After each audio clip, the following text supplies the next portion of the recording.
don't want to leave? I'm not going to get offended. It's too much of Dolores this morning, you know. I can understand that. So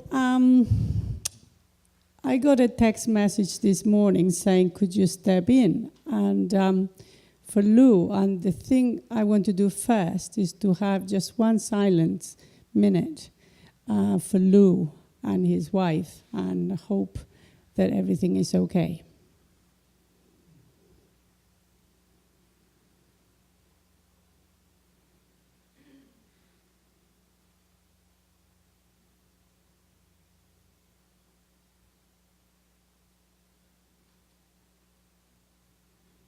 Okay.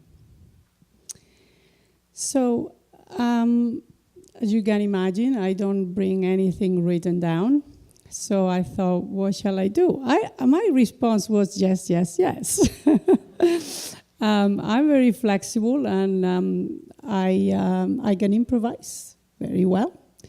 So, or I'll try. And when we were doing our meditation this morning at 9 o'clock, I was hoping to get some inspiration so that I didn't bore you too much. And I thought, well, maybe our friends in Interfaith want to know what made it possible for me to be here. As you know, I come from Spain, from the south of Spain. And Spain is mainly a Catholic country. So I was brought up Catholic. And my first experience was to go to nursery school with nuns. And I used to think the nuns were very special people. They were very clean. I loved that. And the place where we had the nursery was the nunnery, where they lived. And I was little, but I was impressed with these wooden doors that opened, like if you were going into some kind of special place. And I always look at the nuns with respect. I was about 6 or 7 years old. And then my family moved to Barcelona, which is in the other end of Spain. And guess what? I ended up in another nunnery. I had my maybe second, third, and fourth year of school there. And again, I was looking forward to staying there to eat, because I didn't stay there to eat, but I just loved to hang out with this lovely place. And the meals were very simple, but I just loved the energy that was there. I used to do little jobs to save money so that I could pay my lunch and stay there. I still remember it was 35 pesetas in those days. Because if I didn't go home for lunch, I didn't have to tidy up. I didn't have to do the beds. You know, all the girls who stay and eat in the school, they didn't have to do chores. And it was quite fun for me to eat nice meal made by the nuns and play. And so then my next spiritual experience, my family moved back to Almeria. And then I was about 14 years old, and I had again this other nun that was a very good friend of mine, and I always hung out with these nuns in my hometown. She was the one who taught me to meditate. She taught us how we were, in theory, praying on Fridays, but really it was yoga. It was very relaxing, the way she taught us to meditate. And through her, I learned about this organization called Tessé. Tessé is a place in South France. I don't know, have you heard of Tessé? Tessé is a community set up in the south of France, as I said, by a monk called Roger. And he basically collected all the wounded people after the war. And a few people got around him just to do this service of taking care of the wounded. And this has become a huge organization. And all they do is once a year at Christmas time, they organize a big conference in a big city. And I was blessed to have the opportunity to go to this conference when I was 14 years old. It was in Barcelona. And they were about 30,000 young people. Can you imagine, suddenly, for 3 or 4 days, 30,000 people come, mainly young people. And it made a huge impression in me because we were meditating on the floor. This is a stone floor, and all they put was cardboard. And we sat there for hours chanting in Latin. There was no Spanish or French or English or any other language, it was Latin.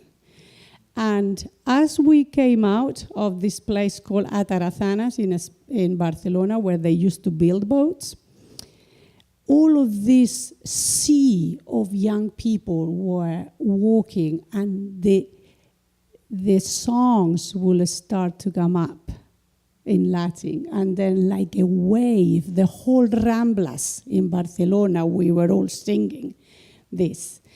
So can you imagine, I was 14, and this is not obviously what I heard in my local Catholic church.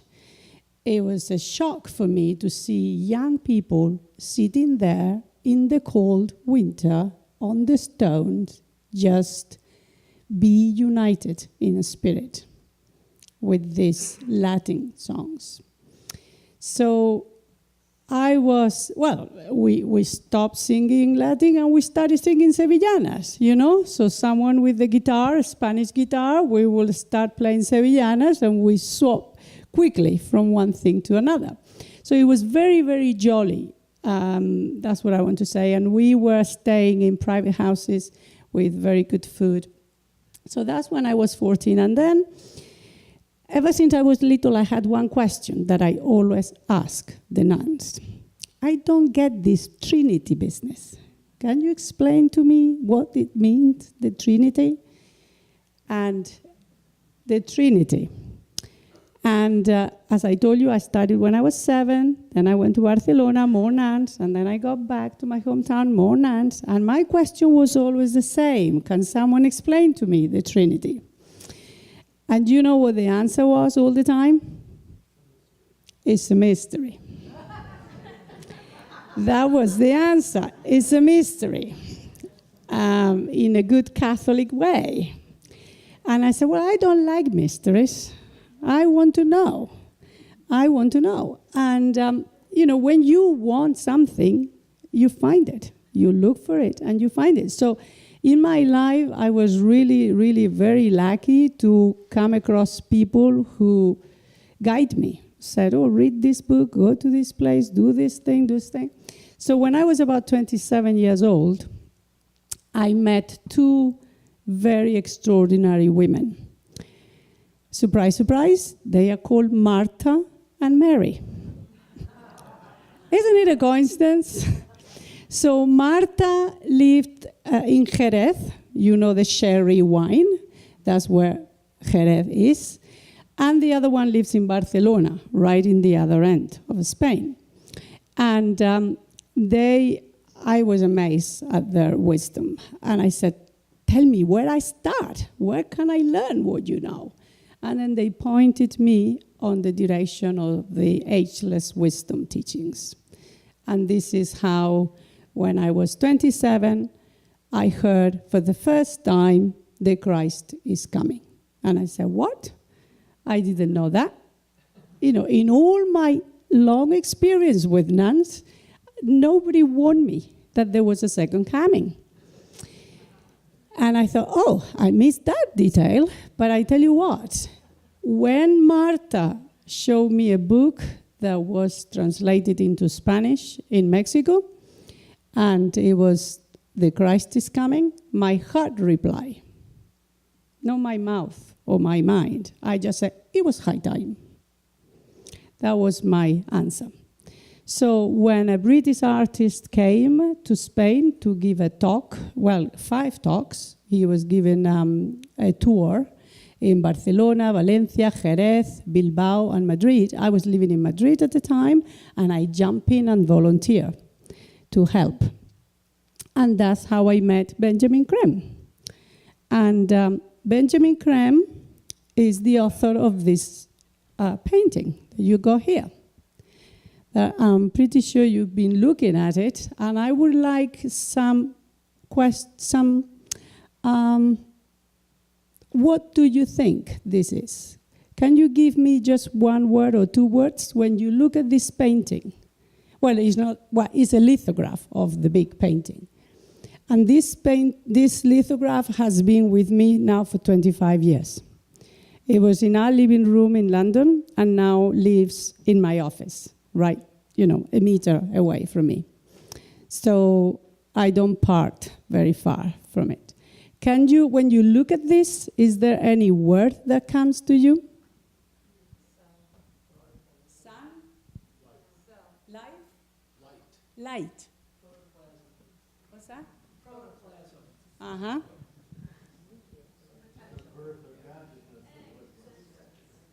Uh-huh.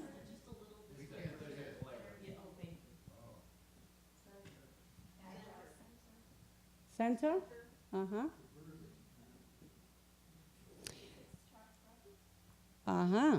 So we're all very close. This is the representation of our soul. So it's called Solar Angel, and you can see it's very fiery, and it has a light. So in the Ageless Wisdom, please don't take me as a good example.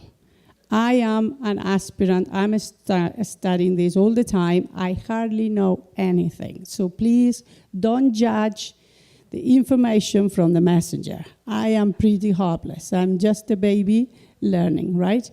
But this soul is part of a bigger soul, the oversoul, and we have a tiny bit of that. It's not our spirit. Our spirit is even beyond that. So today I was in charge of the meditation that then Mark took over, and my talk was about trying to understand what we do when we transmit.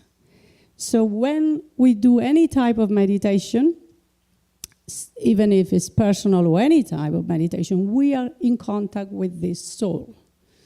Our soul, this light, imagine the light is here, and down here we have our vehicles, physical vehicle, emotional vehicle, and mental. Imagine this is kind of in the dark. We keep bumping into each other very often, and our thoughts keep tricking on us, but the light of the soul is there.